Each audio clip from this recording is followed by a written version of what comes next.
White people have co-opted black fatigue so they could spew hate and racist things towards us online. So I made a part one of this video and there was a few fragile white men in my comments. So I said, you know what, let me make a part two because the list is actually endless. Do you know how juvenile and lazy it is to say you have fatigue of an entire race of people and you're saying it with your whole chest online? The jokes also write themselves because in true fashion, you colonize a term that already exists and try to repackage it like it's your own because black fatigue is an actual thing. But let's dive in. Telling us that slavery was so long ago and we should forget about it when my parents literally were the first people in my family born with full rights. Not my mom because she's a woman. Tired of the media making the actions of one black or brown person represent the entirety of the groups when a white man can go shoot up a black church and be fed Burger King after. Being the highest perpetrators of shoplifting, but we're the ones that are followed in stores, we're the ones that are questioned, and we're the ones that are stopped when white middle-class women steal the most. I'm tired of cults, the KKK, the Proud Boys, the neo-Nazis, the militias, who work 10 times as hard and be the best in the room but missing out on opportunities, being 10 times better than you but being compared to mediocrity like Beyonce versus Taylor Swift. Criminalizing black women's natural hair and then doing things like wear braids that black women wear but say, but Vikings wore the braids, or try to make fun of women for wearing wigs when you criminalize their hair for the past 500 years so that things like the perm exist. Consistently telling us to pick ourselves up by our bootstraps when all of your grandfathers came back from the war and got handouts from the government. The majority of the white middle class exists because of handouts and welfare. Meanwhile, we weren't allowed to benefit from being war veterans because we're black. Then you tell us things like redlining isn't real, that gerrymandering isn't real, and that we're just all American.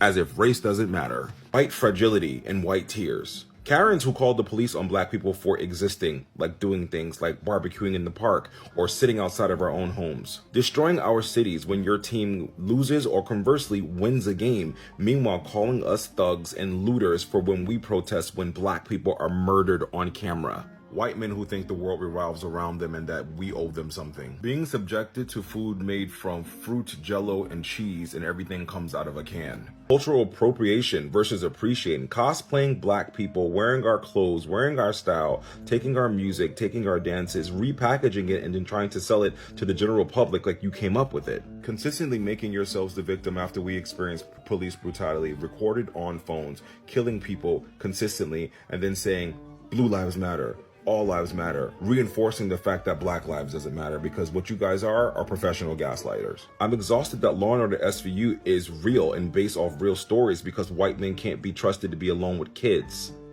or women. Tired of Ponzi schemes existing and being the status quo and these guys never being charged or arrested, and things like Firefest can go have a round two. Voting against basic human rights and then having the privilege to say, I regret my vote, I regret being MAGA. Policing of women's bodies while condoning violence against women. Your grandparents who participated in burning down of black establishments, black villages, and black towns when black people made money during segregation, leading to a decline in black wealth. Gentrification of black neighborhoods, black culture, black style, black music, and black dances, and then profiting from it.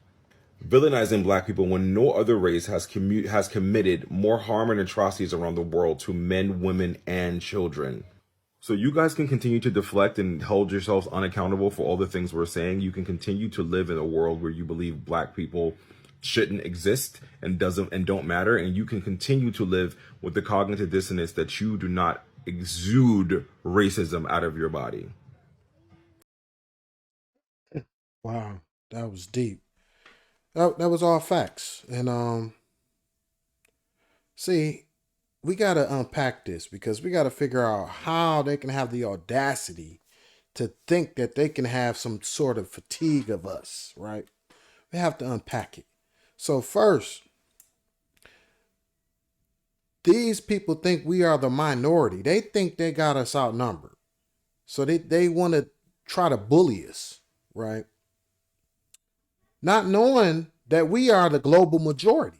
They are actually the minority in the world. And this whole backlash that's going on now is because these crazy folks think that someone is trying to replace them. We don't have to, y'all are already the minority in the world. Y'all will never be the majority. Your genes won't allow it to be. That's just the way God made y'all. Y'all can never be the majority. That's how I think that y'all feel like y'all can have the audacity. Because y'all think oh, we could do anything to them. Y'all can say anything. The world is watching. And this notion that America is great, it was never great. It was just the only in the 50s when y'all that whole ideal small town, that ideal thing, that time that y'all want to go back to, it's no going back. The world has moved on. The world has redeveloped. Everyone has rebuilt. There's no going back. Get used to it. The world is exhausted of whiteness. The whole world.